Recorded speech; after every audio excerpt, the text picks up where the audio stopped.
3 late-ish wickets on the second day of the LV County Championship match at the Ageas Bowl has left Kent with plenty of work ahead of them to stay in touch with Hampshire in the second half of this contest, in spite of the efforts of Adam Riley.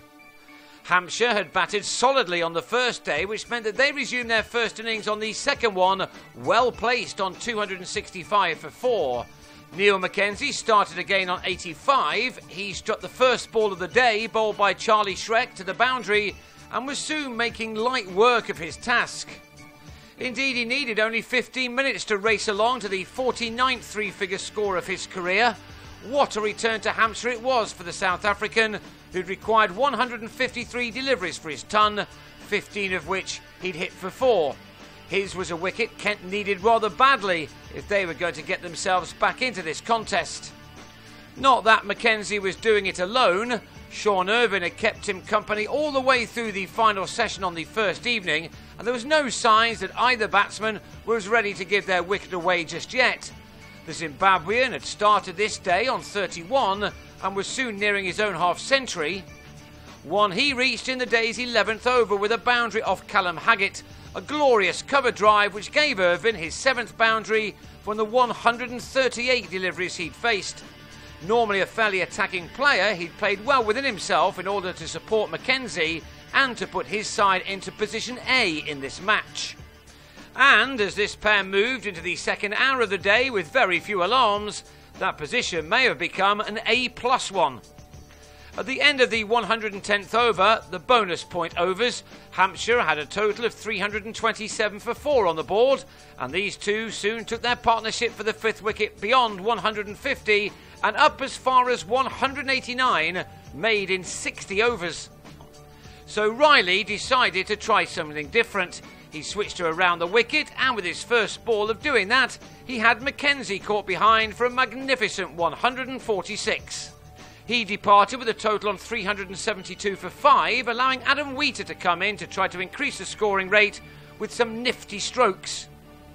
But when he tried a normal sweep off Riley, he missed the ball and was LBW for 21 to give Riley, only in this side because of James Treadwell's involvement with England, a 5-wicket haul for only the second time in his first-class career in his 17th appearance, and it was indeed his first fifer in the championship.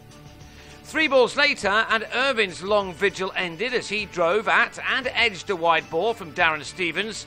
He was angry with himself, having batted for 4¼ hours for his 86, which had occupied 226 deliveries.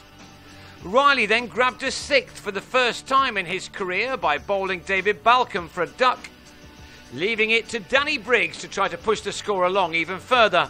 Briggs is impressed with the bat so much this summer that he's now been promoted to number 8 in the order, and again he didn't disappoint as he produced more cultured strokes to take his team to 430.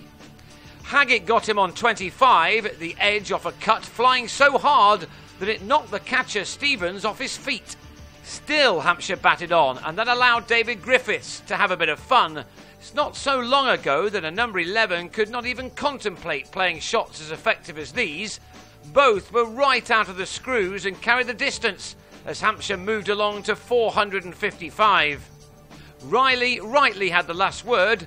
Griffiths went for another big hit but was bowled to give the 21-year-old spinner the extremely impressive figures of 7 for 150 from his 43.5 overs. It was a performance he won't forget in a hurry. Although he did go for plenty of runs, his efforts were put into context as the Kent openers, Rob Key and Sam Northeast, got their reply off to an ideal start. The pitch was still a good one for batting, and with the sun burning down from above, everything was just about spot on for the batsman. Once a new ball was seen off, these two would have been confident in making serious strides towards the initial target of 306, a total which would ensure that Kent would not be batting twice in a row in this match. Both soon began to make batting look a fairly simple occupation. Northeast has had his struggles at times this summer, but he batted really well here in reaching his 50, his second of the season, off his 76th delivery. Within that, he'd struck 7 classy boundaries as he and his partner Key saw out the first 28 overs in opening up their side's reply with a stand of 106. But it was Hampshire who then started to turn the screw before stumps were drawn. On a season's best 59, North East was LBW to Irvine as he tried to work him to leg.